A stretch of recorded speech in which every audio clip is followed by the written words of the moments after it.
Hey everybody, what's going on? Hellmite here, bringing you another video from Grab the Lantern today. Today, it's Tuesday and the patch notes for patch 9.10 have been posted, and that means it's time for another patch note rundown. As always, I'll bring you through the biggest changes in this week's patch and letting you guys know what you can be looking forward to in the coming weeks.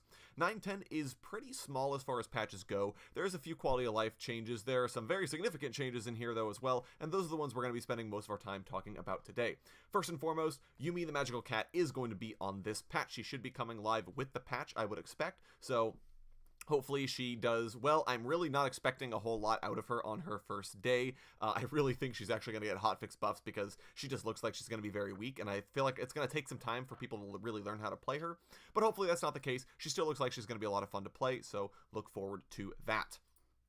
Moving on, a couple of quality of life buffs here. Brand got a very small buff to his ease damage. It really does just help mid lane Brand out more than support Brand, so hopefully that helps him be a little bit better in the mid lane, which has always been his intended lane, and doesn't just make him too strong.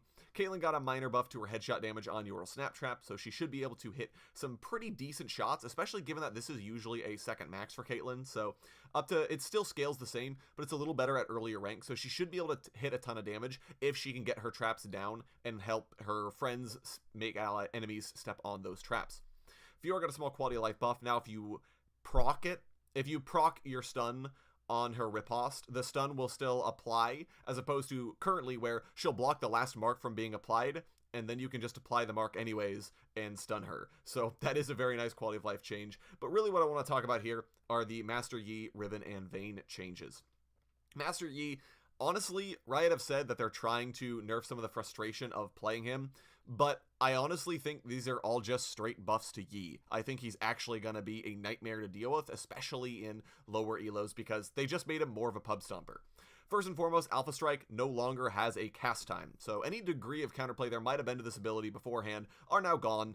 There's no possible way to stop him. The second he presses Q, he is gone like that, and it can now strike the same target multiple times for 25% of the damage. What this means, though, is since it strikes 4 times, you'll still take 75% of the damage of the initial Alpha Strike cast if you were all by yourself. So essentially, this is almost doubling the amount of damage Alpha Strike can do to an isolated target. This is a huge buff to Master Yi. One of the biggest things he can do, especially in the late stages of the game, is pick off people in side lanes, and you have absolutely no chance of surviving the Alpha Strike by yourself if you're a squishy. You have to be playing with teams. That's a very, very large buff for Master Yi. I don't know that he needed it, and that, I think, almost more than compensates for the nerfs he did receive. Meditate no longer has a cast time. That's a little less relevant than the Alpha Strike cast time, because Meditate by itself says you're sitting there channeling stationary, so I'm not that concerned about that. And Wuju Style no longer grants 10% AD while it's not on cooldown. That's not really that large of a nerf. It does hurt him a little bit, especially on that first Alpha Strike, and that will reduce some of the damage you do take from that Alpha because he won't have that bonus 10% AD. But Yi's builds have mostly focused on hits for the longest time now, so I don't really see that as that big of a nerf, given everything else he got on top of this. And then Highlander got extra bonus movement speed. It's now up to 35% bonus movement speed at rank 1, and up to 55% at the final rank. So I think generally this is just straight a buff to Yi. Now, Ginsu's Rageblade did get nerfed on this patch, so hopefully that will tone down Yi a little bit, but overall I think he will be in a much stronger place in this patch. Speaking of much stronger place in this patch, Riven is getting some changes as well. Essentially, Riot are trying to reduce the uptime of her E, as that's the biggest complaint people have with Riven, and it is now a 14-second cooldown at its first rank, scaling down to a 10-second cooldown at its final rank, which is still a 4-second change at all ranks. So this means that Riven will really have to make sure she's timing her E well, as opposed to just using it whenever, so she doesn't take a bit of damage. So good Rivens will be able to maximize their shield's efficiency. Bad Rivens will cast the ability and still take a ton of damage and not be able to heal it off, because Riven has one of the lowest base HP regens in the game. However, Riven's Broken Wings did get a fairly substantial buff in that it now scales down with rank. Now, it only scales down by 3 seconds, but it's still a pretty sufficient buff because of the fact that the Q cooldown starts as soon as the first cast has gone off.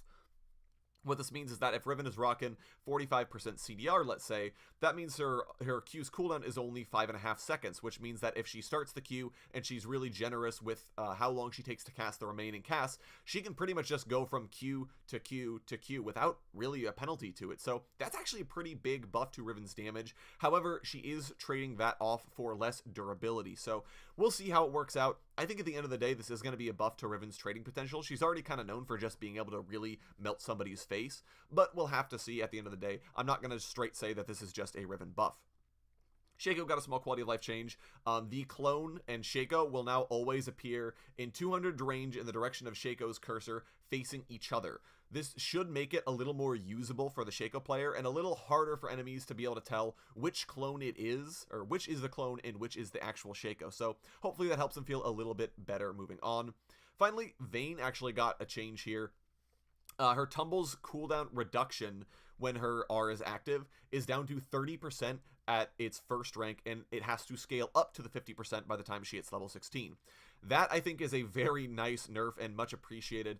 The biggest problem with Vayne is that she's always supposed to be late game, but she just always has that 50% cooldown reduction on Tumble, which just makes her an absolute nightmare to deal with because she just always has that. So this really does enforce the fact that Vayne is a late game champion. You need to scale with her. You need to wait in order to get that power. Now, she still has it, so she'll still be quite strong when the R goes off, but she will be a little less strong during that level 6 all-in that we're all used to. So hopefully that does a lot to help Vayne just less frustrating to play against. Actually, did want to talk about the Xin Zhao change a little bit, because Scuttle spawns later, and that really cuts into Xin Zhao's niche as sort of the premier early game jungler. So because of that, he's really fallen off, because the early skirmishes around Scuttle aren't as beneficial for him. So Riot are throwing him a bit of a buff to his 3 Talon Strikes cooldown, so he should feel a little bit better as the game goes on, and because he doesn't have that level of early game. So I do think that's nice. I think Xin Zhao will definitely feel a little bit more playable than he did before. I don't know if it's enough for him to just immediately come back into the meta like he was during Worlds last year, but he'll feel a little bit better to play. Moving on to items, the biggest one here I want to touch on is Ginsu's Rage Blade, because they are changing some substantial things, because it really buffs out champions who have the who just benefit from Phantom Hit. I still think Phantom Hit is an almost unbalanceable mechanic, but Riot are attempting to keep it around. Now the Phantom Hit frequency is down to every 3 attacks from every 2 attacks, so this means it'll take a little bit longer for Vayne to proc her Silver Bolts. It'll take a little bit longer for Yi to get the free double strikes. Hopefully this does help it. Now it did receive some compensation buffs. The armor and magic penetration are now always 15%, as opposed to they used to have to scale with your level. So that is going to compensate for the fact that you don't get your Phantom Hits as often. I don't know exactly how to parse this change. I think at the end of the day, if you're Master Yi, if you're Vayne, you still build this item because it's just nuts on you. You just do so well with once you have it. But I do think at the end of the day that this is a nerf to those champions, and this is the biggest thing, the biggest reason why I'm saying the Yi buffs may or may not actually be buffs. It depends on how this change goes over. I do think it will hurt him. I don't know if it's enough to offset everything, so we'll have to see how that ends up.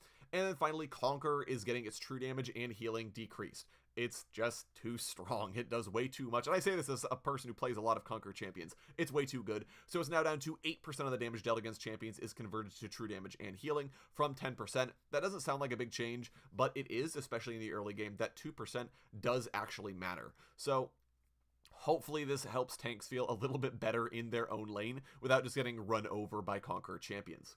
Anyways, that's going to be it for me today, guys. Go ahead and let me know which changes you're most excited for down in the comment section below. Would love to hear your thoughts. If you enjoyed today's video, go ahead and leave a like. And if you really enjoyed today's video, consider subscribing. I upload a video every Monday, Friday, and on patch days like today as well. And if you're looking for more Grab the Lantern content, you can check out my blog, just linked down in the description. I upload an article just about each and every single day for your enjoyment. Once again, thank you guys so very much for watching. I do appreciate it. And I'll talk to you all later.